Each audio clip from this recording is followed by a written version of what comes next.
Assalamualaikum. Selamat berbahagia, salam sehat semuanya. Kita lanjut membaca Harry Potter dan Batu Bertuah. Seperti biasa sebelum membaca, pada video ini juga saya aturkan mohon maaf terlebih dahulu sebelum kita membaca untuk kesalahan-kesalahan saya dalam membaca nama tempat, nama orang, nama tokoh dalam bacaan ini ataupun cara membaca saya yang tidak memuaskan.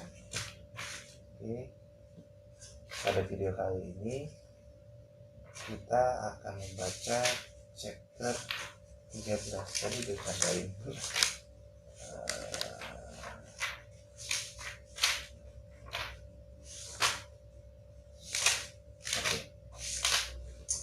chapter 13, Nicholas Flamel. Dumbledore telah meyakinkan Harry agar tidak mencari-cari cermin Tarsah lagi dan selama sisa liburan Natal. Jubah gaib tetap terlipat di dasar koper Harry. Harry ingin sekali segera melupakan apa yang telah dilihatnya di cermin, tapi tidak bisa. Dia mulai mendapatkan mimpi buruk.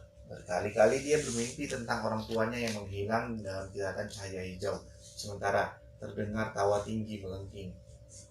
Lihat kan, Dumbledore benar, cermin itu bisa membuatmu gila, kata Ron. Ketika Harry bercerita tentang mimpi buruknya, Hermione yang kembali sehari sebelum semester baru dimulai punya pandangan lain tentang kejadian itu. Dia setengahnya merasa ngeri membayangkan Harry meninggalkan kamar berkeliaran di sekolah selama 3 malam berturut-turut. Bagaimana kalau Filch menangkapmu? Dan setengahnya merasa kecewa karena dia tidak berhasil menemukan siapa Nicholas Flamel. Mereka sudah nyaris kehilangan harapan menemukan Flamel dalam buku-buku perpustakaan. Meskipun Harry masih yakin dia pernah membaca nama itu entah di mana. Begitu semester baru mulai, mereka kembali membuka-buka buku selama 10 menit dalam waktu istirahat mereka. Waktu Harry bahkan lebih sedikit daripada kedua temannya karena masalah latihan Quidditch sudah mulai lagi. Wood melatih timnya lebih keras dari sebelumnya. Bahkan hujan yang turun deras menggantikan salju tidak mematahkan semangatnya. Kembar Weasley mengeluh Wood telah menjadi fanatik, tetapi Harry memihak Wood. Jika mereka memenangkan pertandingan berikutnya melawan Hufflepuff, mereka akan menyusul Slytherin dalam kejuaraan antar asrama untuk pertama kalinya dalam 7 tahun. Lepas dari keinginan untuk menang, Harry menyadari bahwa mimpi buruknya berkurang jika dia kelelahan sehabis berlatih. Kemudian, dalam satu sesi latihan di bawah hujan deras dan berlumpur, Wood menyampaikan kabar buruk kepada timnya. Dia baru saja marah besar kepada si kembar Weasley yang tak henti-hentinya saling serang dan berpura-pura terpeleset dari sapu mereka. Kalian bisa tidak sih berhenti main-main? Teriaknya. Tindakan seperti itulah yang akan membuat kita kalah dalam pertandingan. Snape akan menjadi wasit kali ini, dan dia akan mencari-cari segala alasan untuk mengurangi angka Gryffindor. George Weasley benar-benar jatuh dari sapunya mendengar ini. Snape jadi wasit, katanya dengan mulut penuh lumpur. Kapan dia pernah jadi wasit pertandingan Quidditch? Dia pasti tidak akan bersikap adil jika ada kemungkinan kita menyusul Slytherin. Anggota tim lain mendarat di sisi George untuk ikut mengeluh. Bukan salahku, kata Wood. Yang jelas, kita harus menjamin bahwa kita bermain bersih, sehingga Snape tak akan punya alasan untuk menyalahkan kita. Anggota tim yang lain masih tinggal mengobrol seperti biasanya selesai latihan. Tetapi Harry langsung kembali ke ruang rekreasi Gryffindor. Ron dan Hermione sedang bermain catur di situ. Catur adalah satu-satunya kegiatan yang Hermione bisa kalah. Sesuatu yang menurut Harry dan Ron sangat baik untuknya. Jangan dulu bicara padaku, kata Ron ketika Harry duduk di sebelahnya. Aku perlu konsen. Terlihat olehnya wajah Harry. Kenapa kau kelihatan sakit? Bicara pelan-pelan supaya tak ada yang mendengar. Harry memberitahu kedua temannya tentang keinginan mendadak Snape untuk menjadi wasit Quidditch. Jangan main, kata Hermione segera. Bilang saja kau sakit, kata Ron. Pura-pura kakimu patah, kata Hermione mengusulkan. Patahkan benar-benar saja, kata Ron. Tidak bisa, kata Harry. Tak ada stiker cadangan. Kalau aku mundur, Gryffindor sama sekali tak bisa main. Saat itu Neville terguling masuk ke ruang rekreasi. Bagaimana dia bisa memanjat lubang lukisan tak bisa ditebak, karena kakinya saling menempel. Penyebabnya langsung mereka kenali, kutukan kaki terkunci. Dia pastilah harus melompat-lompat naik ke menara Gryffindor. Semua tertawa kecuali Hermione. Dia langsung melompat bangun dan mengucapkan mantra kontra kutukan. Kaki Neville terpisah dan dia berdiri gemetar. Apa yang terjadi? Kata Hermione bertanya kepadanya, mengajaknya duduk di dekat Harry dan Ron. Malfoy, kata Neville gemetar. Aku bertemu dia di depan perpustakaan. Dia bilang dia sedang cari anak yang bisa dipakainya melatih kutukan itu. Temui Profesor McGonagall, Hermione mendorong Neville. Laporkan dia. Neville menggeleng. Aku tak mau menambah keruwetan, gumamnya. Kau harus berani menghadapinya, Neville, kata Ron. Dia terbiasa berbuat semena-mena terhadap orang lain, tetapi itu bukan alasan bagi kita untuk menyerah dan tidak menyulitkannya. Tak perlu memberitahu kalau aku tidak cukup berani untuk menjadi anggota Gryffindor. Malfoy sudah melakukannya, kata Neville tersendat. Harry merogoh kantong jubahnya dan mengeluarkan coklat kodok. Coklat terakhir di kotak hadiah Natal Hermione. Diberikannya kepada Neville yang kelihatannya mau menangis. Kau berharga 12 kali lipat, Malfoy, kata Harry. Topi seleksi memilihmu untuk Gryffindor. Ya kan? Dan di mana Malfoy? Di sekrin yang bau. Terima kasih, Harry. Kurasa aku akan tidur. Kau mau kartunya? Kau koleksi kan? Setelah Neville pergi, Harry memandang kartu penyihir terkenal. Dumbledore lagi, katanya. Dia yang pertama. Harry tercekat kaget. Terbelalak memandang bagian belakang kartu, kemudian dia menongak memandang Ron dan Hermione. Sudah ketemukan dia, bisiknya. Aku sudah menemukan Flamel. Sudah katakan aku pernah membaca namanya entah di mana sebelumnya. Rupanya aku membacanya di kereta api yang membawaku ke sini. Dengar ini, Profesor Dumbledore, khususnya terkenal karena berhasil mengalahkan penyihir aliran hitam Grindelwald pada tahun 1945. Dan penemuannya untuk 12 kegunaan darah naga dan karyanya di bidang alkimia yang dikerjakan bersama mitranya Nicholas Flamel. Hermione langsung melompat berdiri. Belum pernah dia kelihatan segembira ini sejak mereka dapat nilai untuk PR pertama mereka dulu. Tunggu di sini, katanya. Dia berlari menaiki tangga ke kamar anak-anak perempuan. Harry dan Ron baru sempat bertukar pandang heran ketika dia sudah kembali sambil memeluk buku yang sangat besar.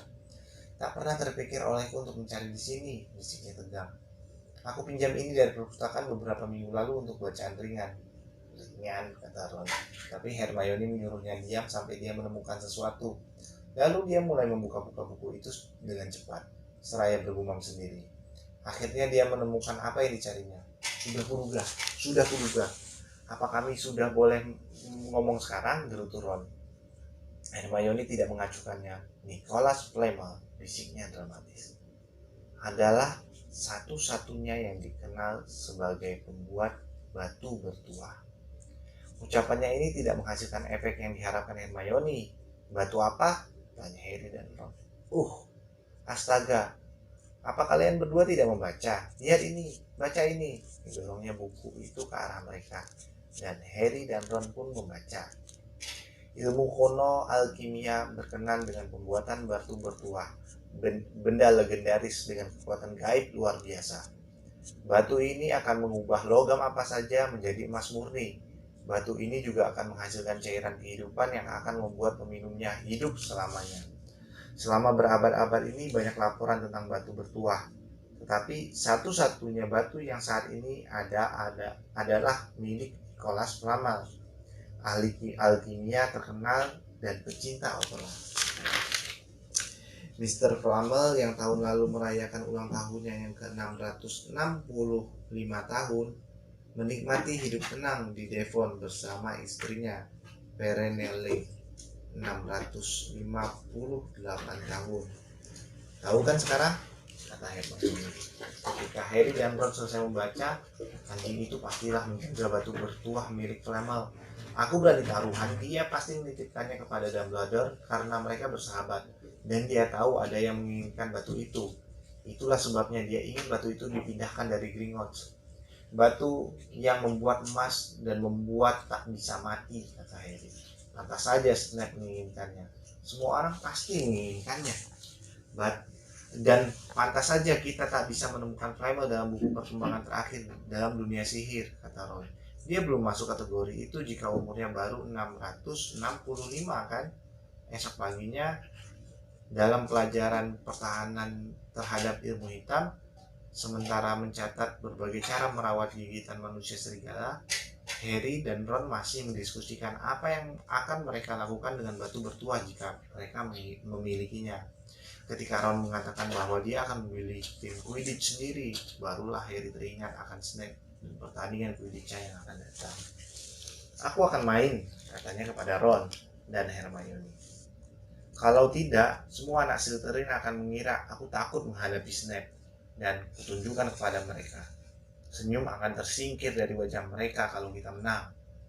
Asal bukan malah kau sendiri yang tersingkir dari lapangan, kata Hermione.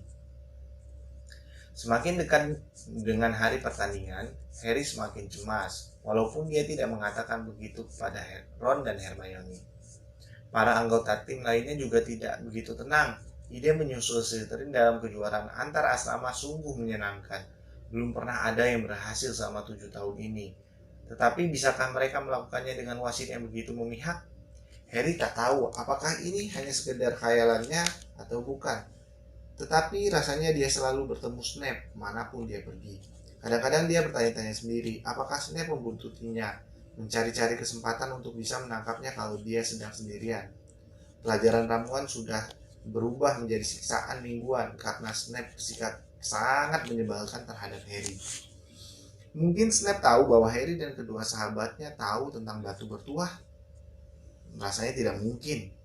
Tetapi kadang-kadang Harry merasa bahwa Snape bisa membaca pikiran orang.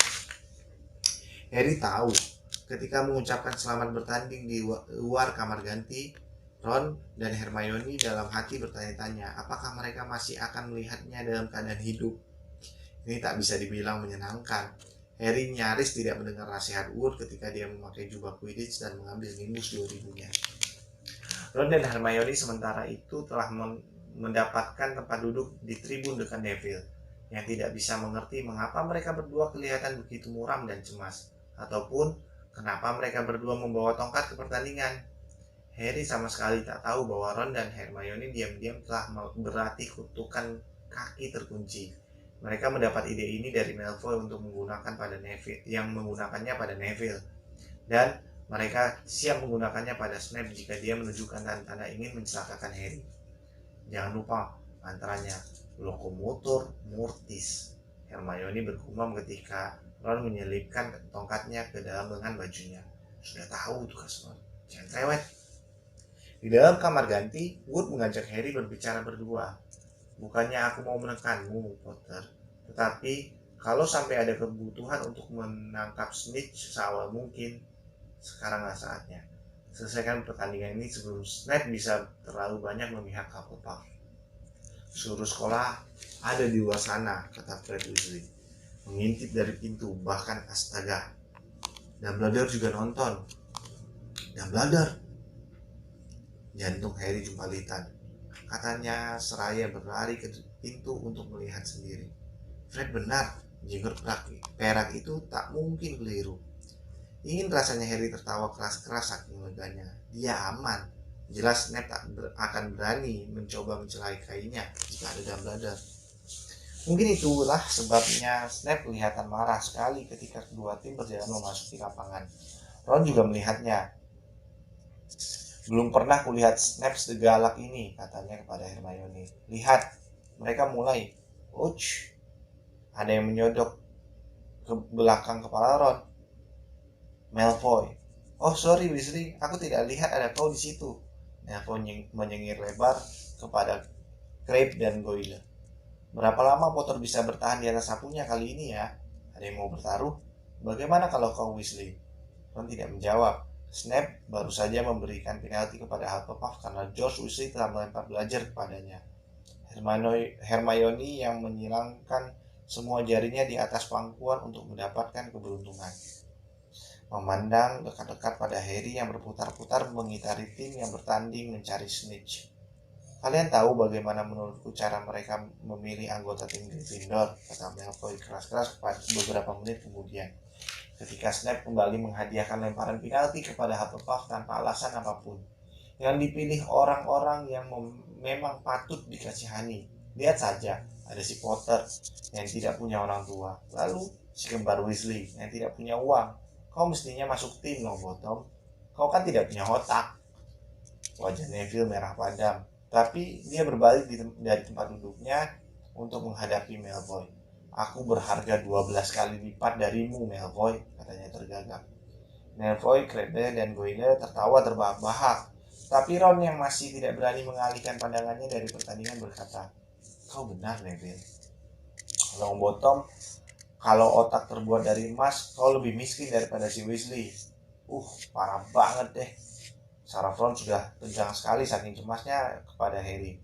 Kuperingatkan kau, Malfoy. Satu kata lagi, Ron, seru Hermione tiba-tiba. Harry, apa? Di mana? Harry mendadak melakukan tukikan luar biasa membuat para penonton terpekik kagum dan bersorak riuh. Hermione berdiri. Jarinya bersilang di depan kedua mulutnya ketika Harry melesat ke bawah seperti luncuran peluru. Kau beruntung, Weasley. Potter rupanya melihat kepingan uang di tanah, kata Malfoy. Kesabaran Ron sudah habis sebelum Malfoy sadar apa yang terjadi.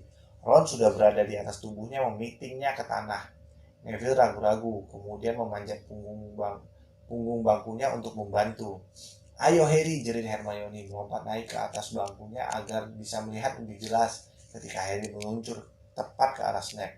Hermione bahkan tidak menyadari Malfoy dan Ron yang berguling di bawah tempat duduknya, ataupun baku hantam dan pekikan-pekikan yang bermunculan dari tengah hujan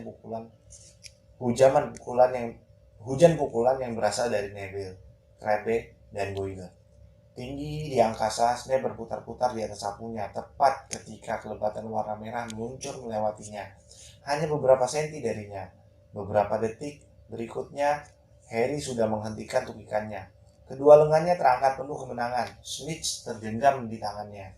Penonton meledak riuh rendah. Sungguh ini rekor. Tak seorang pun ingat Snitch pernah berhasil ditangkap secepat ini. Ron, di mana kau? Pertandingan sudah selesai. Harry menang, kita menang. Gryffindor memimpin, teriak Hermione melonjak kegirangan di tempat duduknya dan memeluk Parvati Patil yang duduk di depannya. Harry melompat turun dari sapunya, 30 cm dari tanah. Dia tidak mempercayainya. Dia telah berhasil. Permainan telah usai. Padahal baru berlangsung tak lebih dari 5 menit. Ketika anak-anak Gryffindor membajiri masuk ke lapangan, Harry melihat Snape mendarat di dekatnya. Wajahnya pucat, bibirnya tegang. Kemudian Harry merasakan sentuhan tangan di bahunya. Dia mendongak dan memandang wajah Dumbledore yang tersenyum. Bagus sekali, kata Dumbledore pelan, sehingga hanya Harry yang bisa mendengarnya. Senang melihatmu tidak terus memikirkan cermin itu. Kau menyibukkan diri. Luar biasa. Snape meludah dengan getir ke tanah. Harry meninggalkan kamar ganti sendirian beberapa waktu kemudian untuk mengembalikan Nimbus 2000-nya ke dalam ruang penyimpanan sapu. Belum pernah dia merasa seriang ini. Dia benar-benar telah melakukan yang bisa dibanggakan sekarang. Tak seorang pun bisa mengatakan lagi dia cuma sekedar nama terkenal. Udara malam belum pernah seharum ini. Dia melangkah di atas rumput lembab, mengenang kembali kejadian 1 jam terakhir ini. Kilasan yang membahagiakan. Anak-anak Gryffindor berlarian mendekat untuk mengangkatnya ke atas bahu mereka. Ron dan Hermione di kejauhan melonjak-lonjak kegirangan. Ron bersorak walaupun hidungnya berdarah. Harry telah tiba di kamar sapu. Dia bersandar di pintu kayu dan mendongak menatap Hogwarts. Dengan jendela-jendelanya yang berkilau merah tertimpa cahaya matahari terbenam. Gryffindor memimpin. Dia telah berhasil. Dia telah membuktikan kepada Snape. Dan ngomong-ngomong tentang Snape, sesosok tubuh berkerudung menuruni undakan depan kastil dengan cepat. Jelas tak ingin dilihat orang. Dia berjalan cepat, mungkin menuju ke hutan terlarang. Kemenangan memudar dari benak Harry saat dia mengawasi sosok itu. Dia mengenali gaya jalannya. Snape sembunyi-sembunyi ke dalam hutan terlarang ketika yang lain sedang makan malam. Apa yang sedang terjadi sebetulnya? Harry kembali melompat ke atas Nimbus 2000 dan terbang melayang diam-diam di atas kastil. Dia melihat Snape berlari memasuki hutan. Dia membututinya. Pepohonan begitu lebat sehingga dia tidak bisa melihat kemana Snape. Harry terbang berputar-putar makin lama makin rendah, menyentuh ranting-ranting atas pohon. Sampai dia mendengar suara-suara. Dia meluncur ke arah suara-suara itu dan mendarat tanpa bunyi di pohon big besar di dekatnya. Hati-hati dia merambah di salah satu dahan, memegang sapunya erat-erat, mencoba mengintip melalui celah-celah di daunan. Di bawah, di tempat terbuka yang teduh, Snape berdiri, tetapi dia tidak sendirian.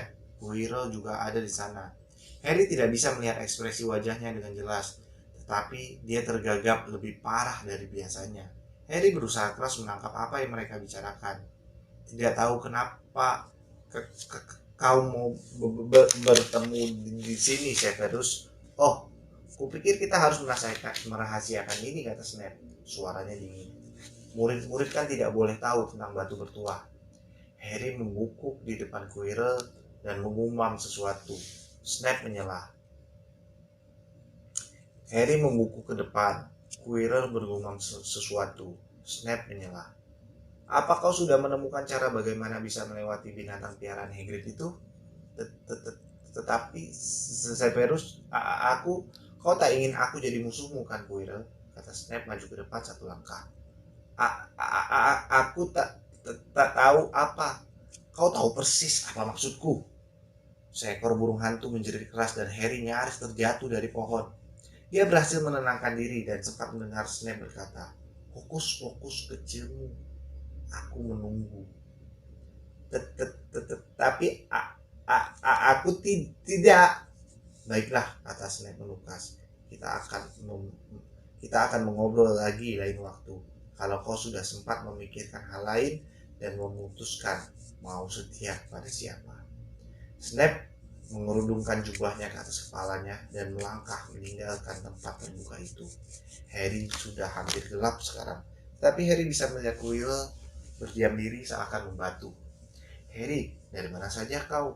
Suruh Hermione nyaring. Kita menang, kau menang, teriak Ron seraya menepuk punggung Harry. Dan pukul mata Malfoy sampai biru, dan Neville mencoba menghadapi Crabbe dan Goyle sendirian. Dia masih pingsan, tapi Madame Pomfrey bilang dia akan sembuh. Tahu rasa, Slytherin. Semua menunggumu di ruang rekreasi, kita akan pesta. Fred dan George mencuri kue dan makanan lain dari dapur. Itu nanti saja, kata Harry tersengat. Ayo kita cari ruang kosong. Tunggu sampai kalian mendengar ini. Harry memastikan Rivers tidak ada di dalam sebelum menutup pintu di belakang mereka. Baru dia menceritakan kepada dua temannya yang telah dilihat dan didengarnya. Jadi, kita benar. Rupanya itu batu bertuah. Dan Snape berusaha memaksa Quirrell membantunya mencurinya. Dia bertanya-tanya kalau Quirrell tahu cara melewati Fluffy.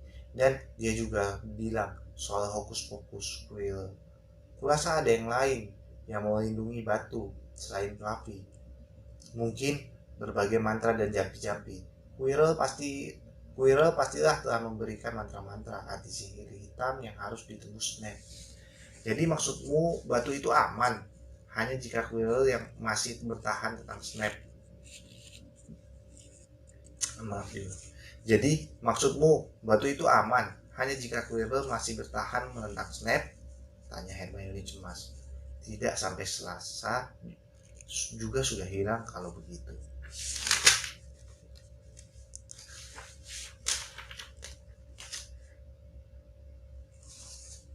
Itu akhir dari chapter 13 tentang Nicholas Flamel, tentang batu bertuah yang akhirnya mulai dibahas, yang dianggap berada di dalam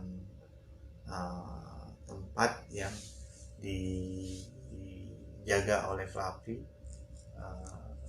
anjing dengan 3 kepala, anjing raksasa dengan 3 kepala yang ditemuinya di chapter sebelumnya.